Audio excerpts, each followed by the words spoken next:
नमस्कार संस्कृत के प्रिय विद्यार्थियों, आप सभी का बहुत बहुत स्वागत है मैग्नेट ब्रेन्स पर। मैं पंकज तिवारी। तो आज हम लोग पढ़ने वाले हैं अनुवाद भाग 4, यो जानाति सा पंडिता। जो जानता है वही विद्वान कहलाता है। इस पाठ का हम लोग अनुवाद भाग 4 पढ़ने वाले हैं। आप लोग तैयार हैं? तो जल्दी से जल्दी वीडियो को लाइक कर दीजिए और अपने दोस्तों तक शेयर जरूर कर दीजिए। जिसने अभी तक चैनल को सब्सक्राइब नहीं किया है वो चैनल को सब्सक्राइब जरूर कर लेंगे। भारत का एकमात्र ऐसा प्लेटफॉर्म मैग्नेट ब्रेन्स है जो आपको 100% फ्री एजुकेशन देता है। 100% फ्री एजुकेशन के साथ साथ मैग्नेट ब्रेन्स आपको प्रोवाइड कराता है 2 प्लेटफॉर्म। एक तो मैग्नेट ब्रेन्स इंग्लिश मीडियम और मैग्नेट ब्रेन्स हिंदी मीडियम।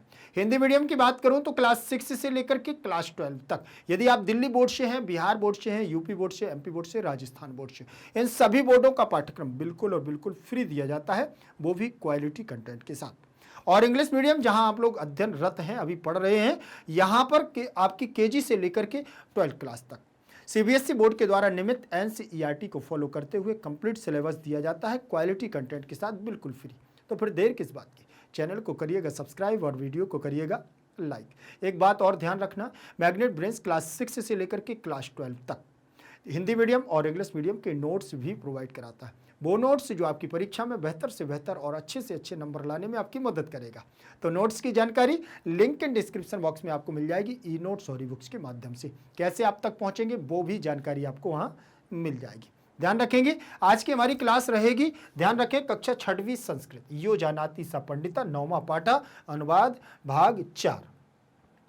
इसमें सबसे पहले यहां पर दिए गए हैं वयम शब्दार्थान जानीमः। क्या दिया हुआ है? वयम शब्दार्थान जानीमः। हम सब शब्दार्थों को जानेंगे, हम सब शब्दार्थों को जानेंगे। इसके पहले भी मैंने पाठों में आपको ये बहुत सारी करवाए हैं, लेकिन फिर भी मैं आपको चर्चा कर रहा हूं कि देखिए यहां शब्द दिया है, अर्थ दिया है, हिंदी दिया हुआ, मातृभाषा अर्थम लिखन्तु, ये शब्द दिए हुए। ठीक, यहां पर एक बात ध्यान रखना, शब्द जो रहेगा संस्कृत का और इसका अर्थ भी हमारा यहां संस्कृत में ही रहेगा और यहां आपको हिंदी में इसका अर्थ मिलेगा। और यहां जो अर्थ दिया गया ये मातृभाषा अर्थम लिखन्तु, ये मातृभाषा में आपको अर्थ देना है। मातृभाषा में अर्थ देने का मतलब यहाँ पर यह है कि आपके क्षेत्र विशेष की जो लैंग्वेज है, जो आप जहाँ जैसे रहते हैं और जिस लैंग्वेज में इसको बोला जाता है, जो भी आपको आपके यहाँ की भाषा में जो इसको बोला जाए वो आपको यहाँ लिखना है। ठीक है ना? कोशिश करना है जैसे माता पिता के द्वारा सीखी गई लैंग्वेज, मित्रों के द्वारा, दोस्तों के द्वारा जो सीखी गई लैंग्वेज, स्कूल कॉलेज में जो सीखी गई लैंग्वेज है, जो हमारे नगर बस्ती पड़ोस, ठीक, मोहल्ले, गांव वहाँ आदि जगह क्षेत्रों में जो हम लोग क्षेत्र में लैंग्वेज सीखते हैं, भाषा सीखते हैं, वही हमारी भाषा यहाँ पर हमें लिखना है। ठीक, ध्यान रखोगे। चलिए, सबसे पहला दिया हुआ है संस्कृत के शब्द है पेयम। इसको हम हिंदी में कहें, वो इसका अर्थ संस्कृत में होगा पातुम योग्यम। ठीक, और हिंदी में कहेंगे पीने के योग्य। क्या कहेंगे? पीने के योग्य। तो यहाँ हम लोग अपनी मातृभाषा में भी पीने के योग्य कहते हैं। ठीक, पीने के योग्य या पीने के लायक, ऐसा हम लोग इसको यहाँ बोलते हैं। फिर दिया हुआ है सुतः। सुतः का मतलब पुत्र, और हिंदी में हम लोग इसको पुत्र ही बोलते हैं। ठीक, और यहाँ पर हम इसको बोल सकते हैं बेटा या पुत्र। ठीक है ना? कहीं कहीं पर बिटवा बोलते हैं, मोड़ा बोलते हैं, लड़का बोलते हैं, ऐसे ऐसे भी बोलते हैं। आप लोगों के यहाँ क्या बोला जाता है? बेटे को, पुत्र को आप लोग वो लिख सकते हैं। समझ में आ गया? मातृभाषया शब्द, मातृभाषा में अर्थ लिखना है। फिर लिखा हुआ है तक्रम। तक्रम में यहाँ लिखा हुआ है मथितम। मथितम का मतलब होता है जब हम दही होता है ना, दही को मथ करके उससे हम जो मक्खन निकालते हैं ना, वो मथितम। फिर यहाँ हम जो उससे निकला हुआ जो हमारा होता है वो छाछ कहलाता है, छाछ कहलाता है। ठीक है ना? और कहीं कहीं पर इसको मठा भी बोलते हैं, कहीं कहीं मट्ठा भी बोलते हैं, कहीं कहीं इसको बन जाए, इसको बढ़िया से इसमें तड़का लगा दिया जाए तो रायता भी बोलते हैं ना। ठीक है ना? तो ये तो बहुत सारी चीजें हैं आपके यहाँ पर, इसको क्या क्या बोलते हैं आप लोग भी इसको लिख सकते हैं। फिर लिखा हुआ है आर्तई। आर्तई का मतलब पीड़ितई है। ठीक, पीड़ितई का मतलब पीड़ित हो जाना, आर्तई का मतलब भी दुखित हो जाना। पीड़ित जनों के द्वारा, किसके द्वारा? पीड़ित जनों के द्वारा, दुखी जनों के द्वारा, दुखित अवस्था में जो लोग होते हैं उन दुखी जनों के द्वारा। फिर लिखा हुआ है अर्धम। इसका मतलब अर्धभाग। अर्धम का मतलब अर्धभाग, आधा। ठीक, आधा या आधो। ठीक, कहीं कहीं पर इसको आधो भी बोलते हैं, कहीं कहीं आधा भी बोलते हैं। ठीक, समझ में आ गया? फिर लिखा हुआ है कुलालस्य। क्या लिखा है? कुलालस्य। तो इसका मतलब है कुंभकारस्य। कुलालस्य का मतलब कुंभकारस्य, कुम्हार का, और कहीं कहीं पर इसको कुमार भी बोलते हैं, कहीं कहीं कुम्हार भी बोलते हैं। ठीक, वैसे कुमार शब्द गांव के लोग थोड़ा सा व्याकरणात्मक टिप्पणी नहीं जानते थे, इसलिए कुमार बोलते थे, कुमार के यहाँ चले जाओ, ठीक, घड़ा ले आओ, कुमार के यहाँ चले जाओ, लेकिन वास्तविकता में कुम्हार ही होता है। तो कुमार केवल लैंग्वेज के आधार पर, मातृभाषा के आधार पर, क्षेत्र विशेष के आधार पर बोल सकते। फिर दिया हुआ है इसमें रणे। रणे का मतलब युद्धे, युद्धे और युद्ध में, और लड़ाई में या युद्ध में, ठीक है ना, लड़ाई में या युद्ध में। और इसमें ऐसा भी होता है दंगल, दंगल हो रही है भैया, युद्ध हो रहा है, क्या होता है यहाँ, वही है, ठीक है। फिर इसके बाद दिया हुआ है अवधेयांश। अवधेयांश का मतलब आवधिक अंश, अवधेयांश का मतलब आवधिक अंश, जो आपका समय रहते यहाँ पर हम लोगों को पढ़ लेना चाहिए। यहाँ पर लिखा है पठन्तु अवगच्छन्तु लिखन्तु च, पढ़ो समझो और लिखो। आपको ये सब लिखना है, ये आपकी परीक्षा में जरूर आएंगे, इस बात का ध्यान रखना, ये परीक्षाओं में आपके बिल्कुल रूप से आएंगे आएंगे आएंगे आएंगे, ठीक है, ध्यान रखना। इसमें लिखा हुआ है श्री रामस्य गुरु वशिष्ठ, ठीक है ना, श्री रामस्य, श्री रामस्य मतलब श्री राम के, श्री रामस्य का मतलब श्री राम के, ठीक, श्री राम के, गुरु माने गुरु, वशिष्ठा माने वशिष्ठ, ठीक है ना, श्री राम के कौन, गुरु कौन, वशिष्ठ, ध्यान रखना, ठीक। आपकी बुक में जो दिया हुआ है, जो आपकी एनसीईआरटी की बुक है, उसमें ये जो सकार है, ये दंतीय सकार दिया हुआ है। मैंने यहाँ इसको ऐसे ही लिखा है, लेकिन एक बात ध्यान रख लेना, ये यहाँ पर आपका शिटी वाला सा हो जाएगा, वशिष्ठ, ठीक, ठीक, ध्यान रखना। तो ये श्री राम के गुरु कौन थे, वशिष्ठ थे। फिर यहाँ पर देखें, यहाँ लिखा हुआ है वशिष्ठस्य शिष्यः राम, तो वशिष्ठ के शिष्य कौन है, वशिष्ठ के शिष्य राम हैं, राम हैं।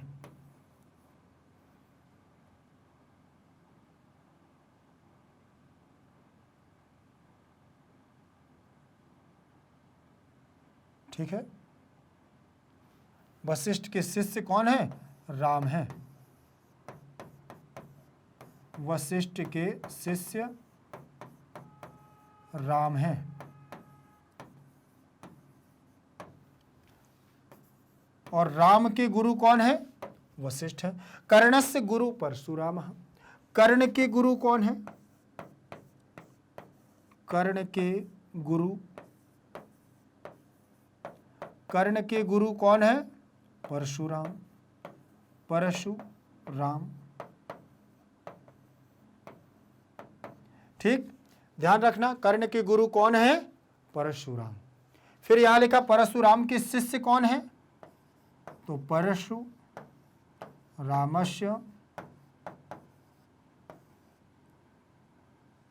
परशुराम के शिष्य कर्ण, परशुराम के शिष्य कौन, कर्ण है।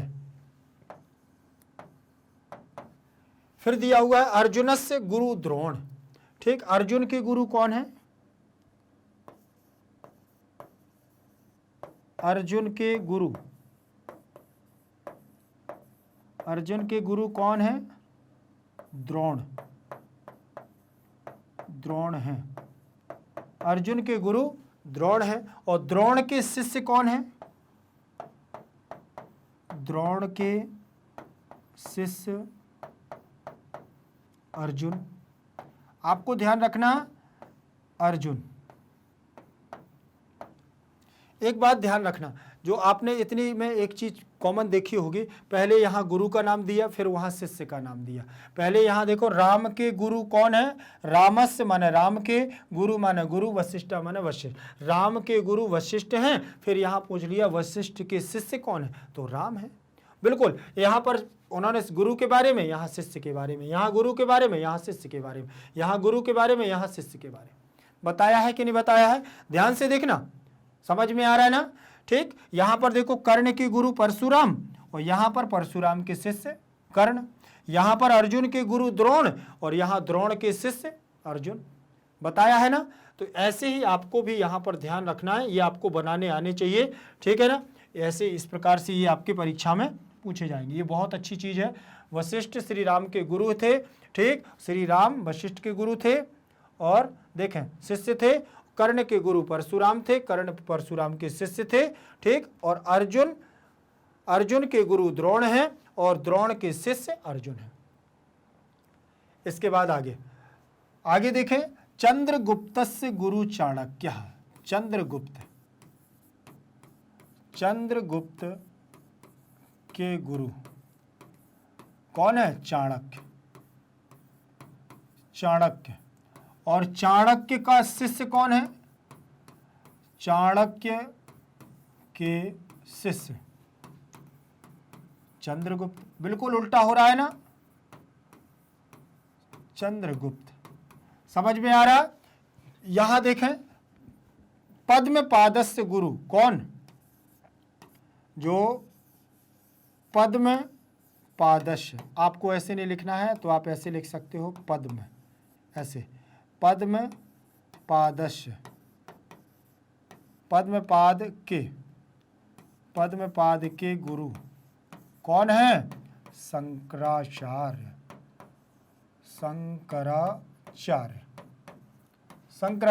और शंकराचार्य के शिष्य कौन है? शंकराचार्य के शिष्य कौन है? पद्मपाद। कौन है? पद्मपाद। यहां देखें, विवेकानंद के गुरु कौन है? रामकृष्ण।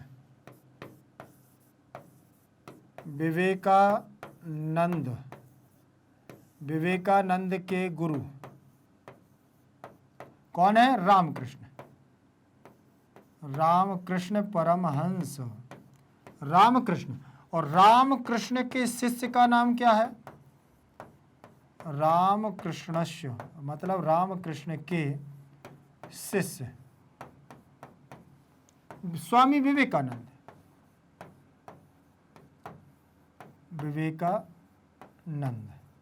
स्वामी विवेकानंद, ठीक है।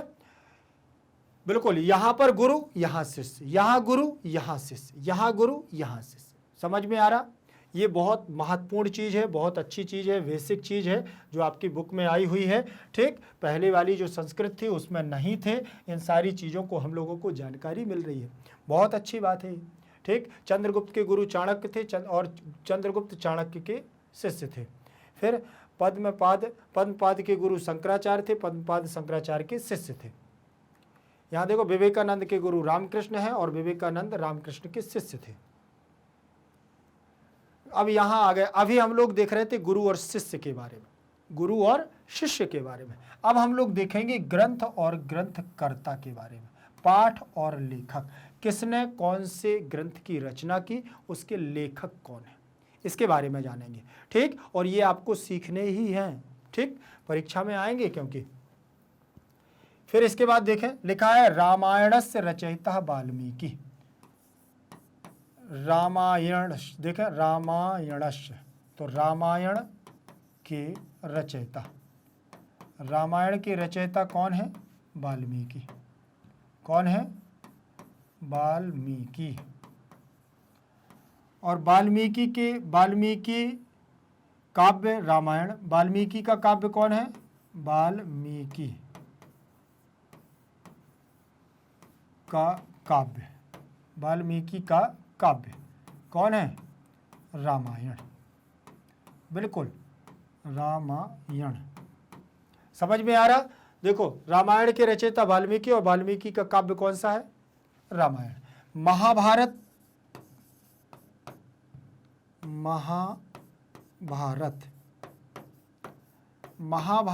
के रचयिता, महाभारत के रचयिता व्यास जी। अब इनका पूरा नाम अगर देखें, कोई भी पूछे तो कृष्ण द्वैपायन व्यास, वेद व्यास। इनका पूरा नाम क्या हो जाएगा? कृष्ण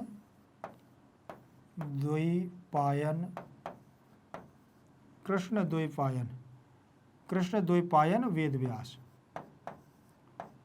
व्यास, ये इनका पूरा नाम है। और सीधे शॉर्टकट में आप व्यास जी कह सकते हैं। ठीक है, फिर इसके बाद व्यास जी का काव्य क्या है?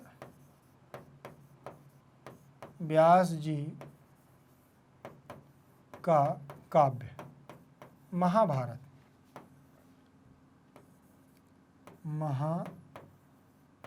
महाभारत। फिर लिखा हुआ है कर्णभार से रचयिता भाष। कर्णभार के लेखक, कर्णभार के रचयिता महाकवि भास। कौन है? भास। भास जी के 13 नाटक हैं, बहुत सुंदर 13 नाटक हैं। ठीक है, प्रतिज्ञा, योगंधरायण, ऐसे बहुत सुंदर सुंदर इनके नाटक है, 13 नाटक। और भास का जो नाटक है, भास का नाटक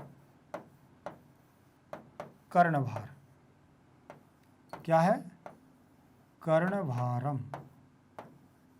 कर्णभार। भास का नाटक क्या है? कर्णभार। समझ में आ गया?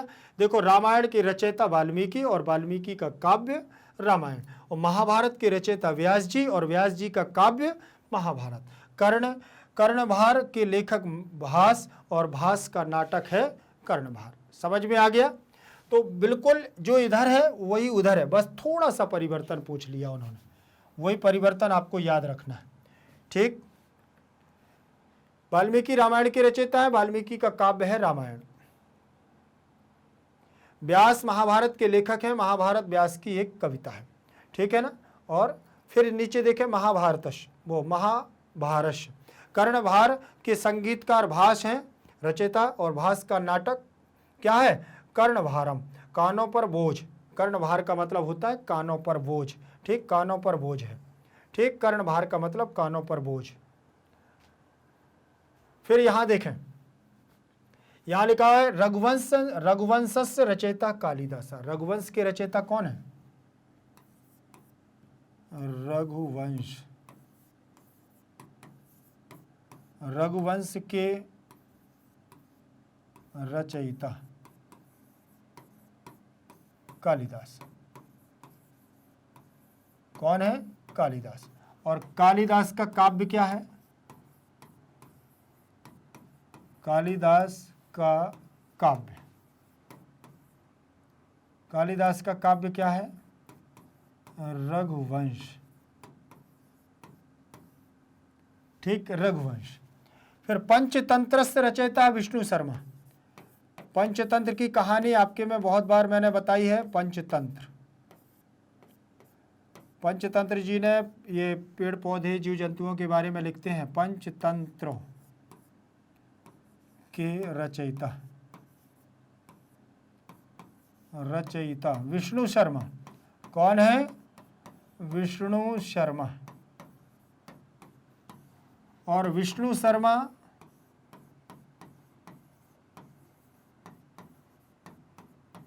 की कृति, विष्णु शर्मा की कृति कौन सी है? पंचतंत्र। पंचतंत्र, विष्णु शर्मा की कृति कौन सी है? पंचतंत्र। फिर इसके बाद देखें हितोपदेश। क्या लिखा है? हितोपदेश। हितोपदेश के रचयिता, हितोपदेश के रचयिता नारायण पंडित। कौन है? नारायण पंडित। नीचे लिख दो, हाँ, नारायण, नारायण पंडित। और नारायण पंडित, नारायण पंडित की कृति या रचना क्या है? हितोपदेश। क्या है? हितोपदेश। ये जो आपको ये रचनाएं और लेखक का नाम बताया जा रहा है, ये आपके लिए बहुत महत्वपूर्ण है। आपको ध्यानपूर्वक इनको पढ़ते जाना है। कहीं पर भी आपको अगर ऐसा लगता है कि ये भूल जाएंगे, तो इनके लिए मैं बहुत सुंदर आपको और तरीके से भी पढ़ा दूंगा, इनकी ट्रिक भी बना दूंगा। ठीक, इनको बढ़िया से आप लोग बढ़िया। रघुवंश के रचयिता कालिदास, कालिदास की कविता रघुवंशम। फिर देखो पंचतंत्र के रचयिता विष्णु शर्मा, नारायण पंडित हितोपदेश के लेखक। ठीक, चलिए आ गया। चलिए, विष्णु शर्मा की कृति आपका पंचतंत्र। आगे चलें। फिर इसके बाद पत्नी, पति और पत्नी संबंध है, पति और पत्नी संबंध है। ठीक, पति और पत्नी का संबंध, किसकी कौन पत्नी है, किसकी कौन पत्नी है और कौन किसका पति है, पता चलना चाहिए। ये हमारे शास्त्रों का है, पति पत्नी का रिश्ता कैसा यहाँ पर है। ठीक है ना, संबंध। देखें, अरुंधत्याः पति ही वशिष्ठः। ठीक, अरुंधति, अरुंधति, अरुंधति किसकी पति, वो अरुंधति के पति कौन थे, अरुंधति के पति वशिष्ठ। कौन थे, वशिष्ठ ऋषि। और वशिष्ठ की पत्नी का नाम क्या था, अरुंधति। वशिष्ठ की पत्नी कौन थी, अरुंधति।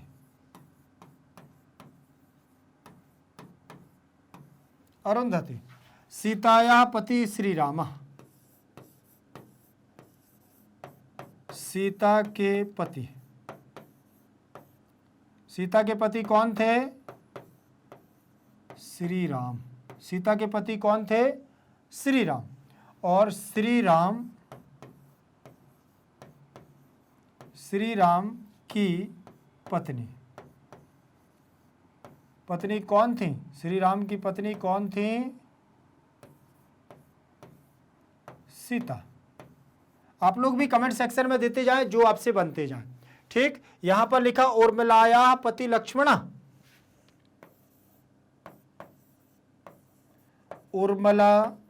उर्मिला के पति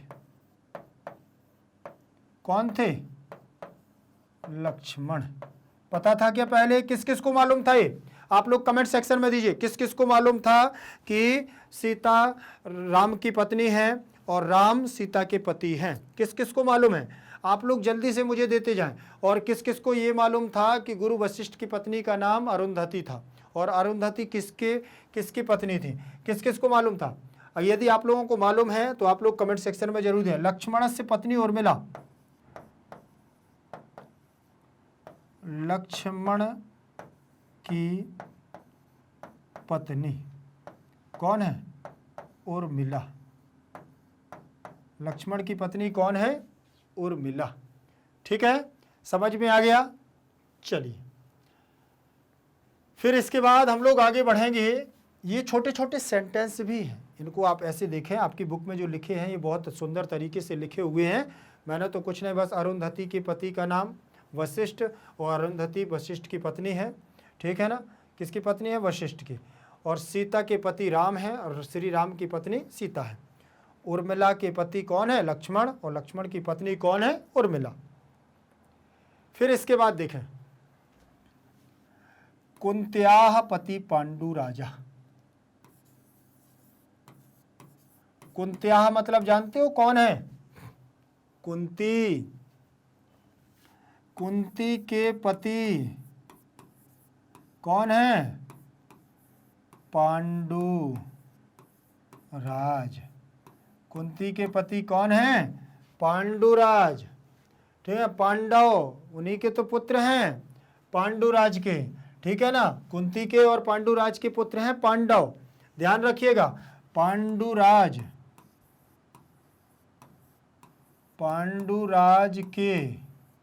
पांडुराज की पत्नी कौन है, कुंती। कुंती पुत्र कौन है, आप लोग कमेंट सेक्शन में दीजिए, कुंती पुत्र कौन कहलाते हैं। कुंती पुत्रों का कोई नाम बताएगा मुझे, कुंती पुत्र कौन कौन जानते हैं, बताइए जल्दी से। दुर्योधन है क्या, बताइए। दुर्योधन है क्या, सुयोधन है क्या, बताइए जल्दी से। कुंती पुत्र कौन कौन है, 5 पांडव। कौन, युधिष्ठिर, भीम, अर्जुन, नकुल, सहदेव। और लास्ट में एक और हुए वीर योद्धा, जो अर्जुन के पुत्र चक्रव्यूह में घुस गए थे, कौन थे वो, अभिमन्यु। ठीक है ना, वो किसके, इनके कुंती के कौन थे, नाती, नाती पौत्र। रुक्मण्याः पति कृष्ण, रुक्मण्याः मतलब रुक्मणी, रुक्मणी, रुक्मण्याः का मतलब रुक्मणी, रुक्मणी के पति। रुक्मणी के पति कौन है? कृष्ण। और जाम्बती, जाम्बंती भी थी ना, जाम्बती, जाम्बती के भी तो पति कृष्ण थे, और यहाँ जाम्बती का नाम नहीं आया है, फिर क्या करोगे? जाम्बती का नाम नहीं आया है तो फिर ऐसे तो गलत हो गया, रुक्मणी बस के थोड़ी ना पति है ना, ऐसा है ना, ठीक। चलो, लेकिन यहाँ रुक्मणी का पूछा है इसलिए आप यहाँ रुक्मणी लिखेंगे। कृष्ण की पत्नी 16,108 लिख लो भैया नाम। इनकी तो पत्नियां कौन कौन थी? 16,108 रुक्मणी, ठीक। 16,108 पटरानियां हैं इनकी भैया कृष्ण की, ठीक। सुभद्रायाः पति, सुभद्रा, सुभद्राया, सुभद्रा के पति, सुभद्रा के पति कौन है? अर्जुन। सुभद्रा के पति कौन है? अर्जुन। और अर्जुन की पत्नी, और अर्जुन की पत्नी, अर्जुन की पत्नी कौन है? सुभद्रा। अर्जुन की पत्नी कौन है? सुभद्रा। समझ में आ रहा है ना? अच्छा, और एक और ध्यान रखना, आपने एक और नाम सुना होगा, कभी कभी क्या होता है हम लोग ये सुभद्रा के चक्कर में किसको, बताइए बताइए, उत्तरा की, उत्तरा को भूल जाते हैं। उत्तरा अभिमन्यु की पत्नी थी, ठीक है ना। उत्तरा की गर्भ में भगवान श्री कृष्ण ने रक्षा की थी राजा परीक्षित की, ठीक है ना। और अभिमन्यु के पुत्र हैं कौन? राजा परीक्षित। ध्यान रखिएगा। तो ऐसी थोड़ा सा ये धार्मिक हमारी जो इसमें आए हुए हैं, इनको आप लोगों को सीख लेना चाहिए। ये बहुत सुंदर तरीके से उन्होंने दिया है। पहले आपको लेखकों के नाम दिए हुए हैं, फिर उनके राइटर भी दिए हुए हैं, और उन्होंने किसकी कौन पत्नी है, किसकी कौन पत्नी नहीं है, ये सारी चीज़ें उन्होंने बताई है यहाँ। तो बहुत सुंदर तरीके से यहाँ कौन किसके गुरु हैं, कौन किसके शिष्य हैं, ये सारी चीज़ें आप लोगों को याद करना। कुंती के पति पांडुराज, और कुंती राजा पांडुराज की पत्नी है। फिर दिया हुआ है रुक्मण्याः पति कृष्ण, तो यहाँ आ जाएगा रुक्मणी के पति कृष्ण है और कृष्ण की पत्नी रुक्मणी है। फिर सुभद्रायाः पति अर्जुन, तो सुभद्रा के पति कौन है? अर्जुन है, और अर्जुन की पत्नी कौन है? सुभद्रा। समझ में आ गया? चलिए चलिए, ये देखिएगा, फिनिश। चलिए, अब मैं आपको बता दूं, आप लोगों ने सारी चीज़ें पढ़ ली हैं। अनुवाद भाग 1 पढ़ लिया है, 2 पढ़ लिया है, 3 पढ़ लिया है, 4 भी आप लोग इसको पढ़ लीजिए अच्छे से। और जहां पर भी कोई भी समस्या हो, आप मुझे कमेंट सेक्शन में जरूर दीजिएगा। भारत का एकमात्र ऐसा प्लेटफॉर्म मैग्नेट ब्रेंस है जो आपको 100% फ्री एजुकेशन देता है। 100% फ्री एजुकेशन देता है, तो इतना तो बनता है कि वीडियो को लाइक करिए और अपने दोस्तों तक शेयर करिए। जिसने अभी तक चैनल को सब्सक्राइब नहीं किया, वो चैनल को सब्सक्राइब कर लेगा। एक मैग्नेट ब्रेंस एकमात्र ऐसा प्लेटफॉर्म है जो आपको 2 प्लेटफॉर्म प्रोवाइड कराता है। बिल्कुल ध्यान रखिएगा, एक तो हिंदी मीडियम और इंग्लिश मीडियम। और हिंदी मीडियम की बात करूं तो क्लास 6 से लेकर के क्लास 12 तक आप दिल्ली बोर्ड से हैं, बिहार बोर्ड से हैं, यूपी बोर्ड से हैं, एमपी बोर्ड से, राजस्थान बोर्ड से, इन सभी बोर्डों का पाठ्यक्रम बिल्कुल और बिल्कुल फ्री दिया जाता है, वो भी क्वालिटी कंटेंट के साथ। और इंग्लिश मीडियम जहां आप लोग अभी पढ़ रहे हो, तो यहाँ पर तो फिर बात ही अलग है। केजी से लेकर के 12 क्लास तक सीबीएसई बोर्ड के द्वारा नियमित एनसीईआरटी को फॉलो करते हुए कंप्लीट सिलेबस दिया जाता है, वो भी क्वालिटी कंटेंट के साथ। तो फिर देर किस बात की? चैनल को करिएगा सब्सक्राइब और वीडियो को करिएगा लाइक। एक बात और ध्यान रखना, मैग्नेट ब्रेंस क्लास 6 से लेकर के क्लास 12 तक के हिंदी मीडियम और इंग्लिश मीडियम के नोट्स भी प्रोवाइड कराता है। वो नोट्स जो नोट्स हमारी परीक्षा में बहुत बेहतर से बेहतर नंबर लाने में हमारी मदद करेगा, ठीक। और वो नोट्स आपको मिलेंगे कैसे? लिंक इन डिस्क्रिप्शन बॉक्स में आप जाएंगे तो आपको ई नोट्स और ई बुक्स के माध्यम से संपूर्ण जानकारी प्राप्त हो जाएगी। ध्यान रखेंगे कैसे? ये आइकन आपको ऐसे मिलेंगे, इनसे कैसे आप तक पहुंचेंगे वो भी जानकारी आपको प्राप्त हो जाएगी। एक बात और ध्यान रख लेना है, यदि सोशल मीडिया पर आप लोग अन्यत्र जगह एक्टिव रहते हैं, जैसे फेसबुक, इंस्टा, ट्विटर और व्हाट्सएप ग्रुप आदि। तो सर्च करिएगा मैग्नेट ब्रेन्स को और पाए बेहतर से बेहतर वीडियोस। तो फिर मिलेंगे अगली क्लास के साथ, तब तक के लिए बने रहिएगा मैग्नेट ब्रेन्स के साथ। जयतु संस्कृतम, जयतु भारतम।